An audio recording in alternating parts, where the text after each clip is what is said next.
discussions happening at the state capitol right now, one of them about non-disclosure agreements. We want to take you to that right now. In a second, I'll turn to our testifiers, and there are lots of testifiers. There's also a lot of really important information in your packets to share their experiences, and I think it'll be clear why there's bipartisan urgency for the state to act right now to prohibit this practice of corporate secrecy from corrupting our public processes. So there's not many bills in the legislature that are Greenman-Roach bills, but Representative Roach has been, we both introduced bills on this topic because we're hearing from our constituents and folks across the state about the need to protect the public's right to know. And so we have been working on this together. We both drafted bills, and we believe, and I think lots of people in this body believe, public transparency is really important, and understanding how damaging this practice of NDAs can be to that public trust. So what is a non-disclosure agreement or an NDA? These are private contracts, almost always drafted by the private entity that is designed to keep whatever information they decide, usually even including the existence of an NDA, from public view. Corporations use them all the time to maneuver in private practice and in business, to prevent people from disclosing information that the company thinks could be damaging or unhelpful to that company. But we are learning that it is also an increasing tool that corporations are using to keep information from the public, and that is being normalized in local government at the expense of public transparency and our constituents' right to know what conversations their elected officials are having with private entities about their communities. To be clear, we're talking about people elected or appointed or hired to represent the public, making these secret agreements and keeping information from the public for the benefit of the corporation to keep these plans in secret. That's a problem we're trying to fix. In Minnesota, we've developed a comprehensive framework of transparency laws all over our statutes, open meeting laws, data practices laws, other laws governing local government that carefully balance the public's right to know what their elected officials and government are doing with the needs to govern. No, it's good. Yeah. Collectively, these laws and our practice has been to create a strong public presumption that when local electeds, when elected officials in general are doing stuff that's in the public interest and about our communities, there's a public interest in the public having the right to know. This has worked out over the decades. This has been worked out over the decades, and this bill does not touch any of those laws. What this simply does is say businesses cannot try to get around public information with their own private contracts. This bill doesn't touch any of the laws I mentioned. It simply prohibits local governments from entering into private agreements that could undermine public trust. And this isn't hypothetical. As you'll see and you'll hear from the testifiers, it's already done real harm in our state. NDAs have eroded trust with local decision makers. They've evaded the process of public deliberation and participation that our entire democracy and government is built on. This bill is about protecting the public's right to know, and it's about protecting our local electeds from being bullied into into hiding things from their constituents by powerful companies and their corporate lawyers. It's a transparency bill. It's very simple, but it's a really important one. And with that, Mr. Chair, I believe that there are testifiers. Thank you, Representative Greenman. With that, we will turn to testimony and then member discussion. I do have 8 people who have signed up to testify on this. Since we do have a few other bills, I'm going to limit testimony to 2 minutes. Some of the testifiers are remote and some are in person. So first I will call on Richard Hilton, who is remote, and then Richard Hilton will be followed by Aubrey Dirkson, who is also remote.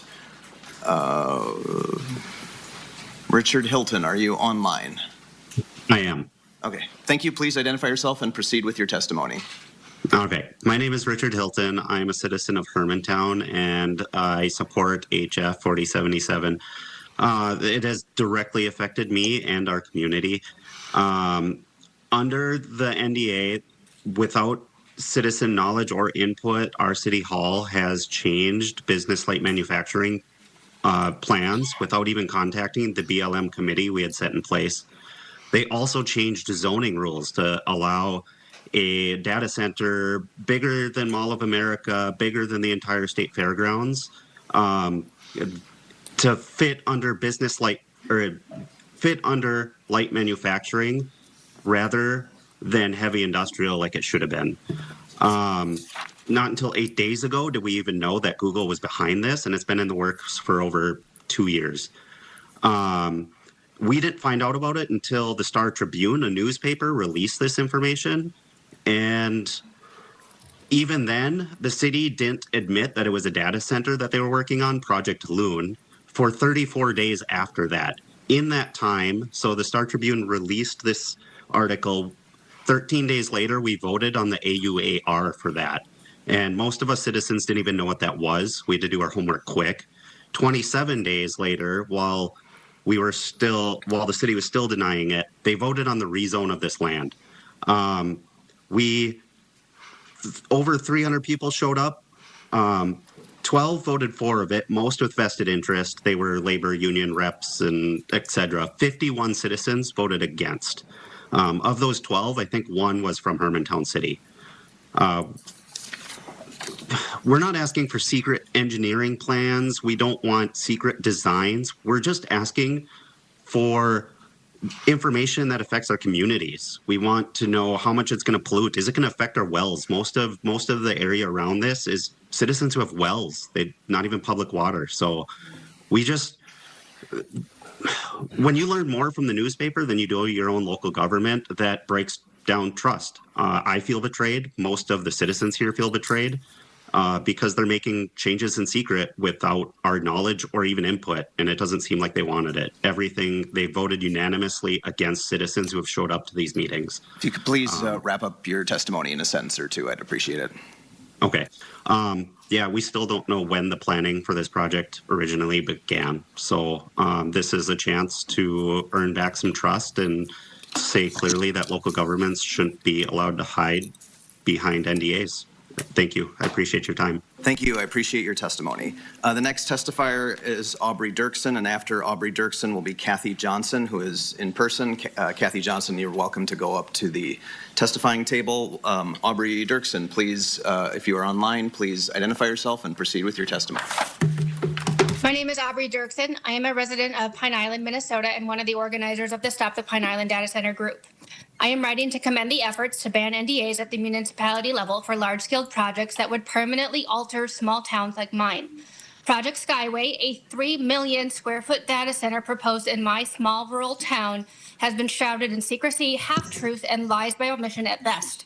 When point blank asked by resident whether the city and the developer the city and the developer flip-flopped between yes and no answers as to whether an NDA had been signed.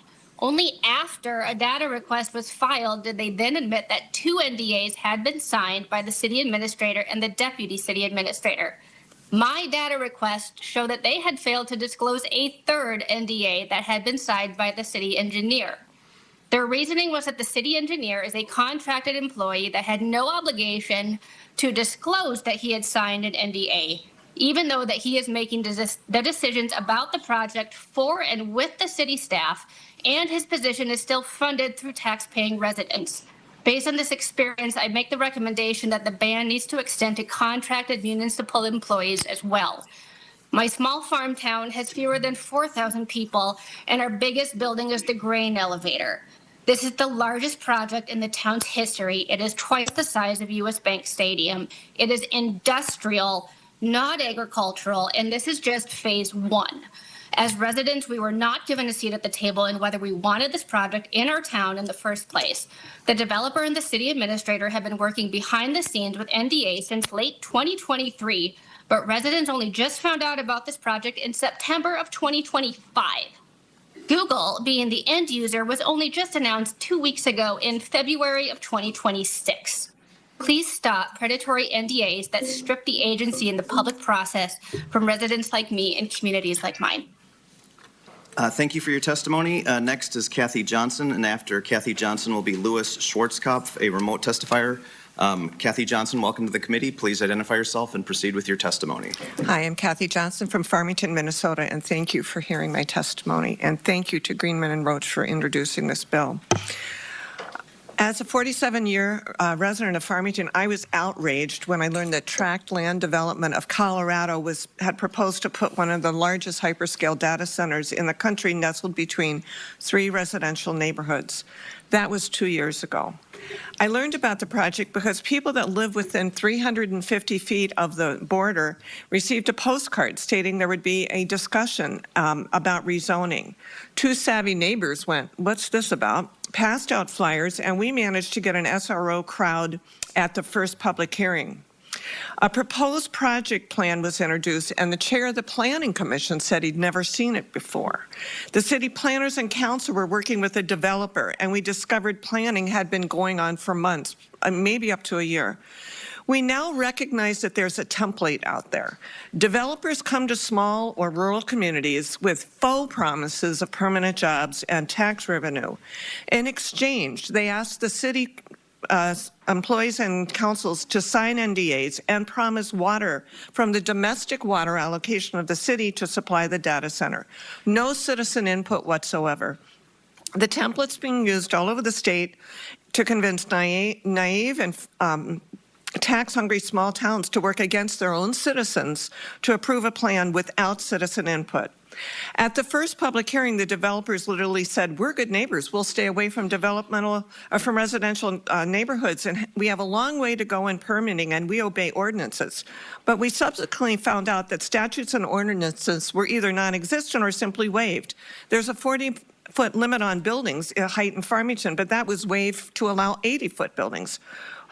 There was no knowledge of the citizens to have input on that before it happened. Citizens have been shut out at every step of the process. Meetings were presentations with no dialogue. Public hearings with track held as a presentation. The first word out of the developer's mouth was no recording allowed of this meeting. If you could wrap up your testimony. In recovered emails, the developer asked to work with the community. Subsequently, the city planner said, "Are you ready to go public with this?" Asking if the city was ready. We were given no opportunity to speak. Our former mayor, who suddenly resigned, said, "I have a vision for the community, and if you don't like my vision, you can just move."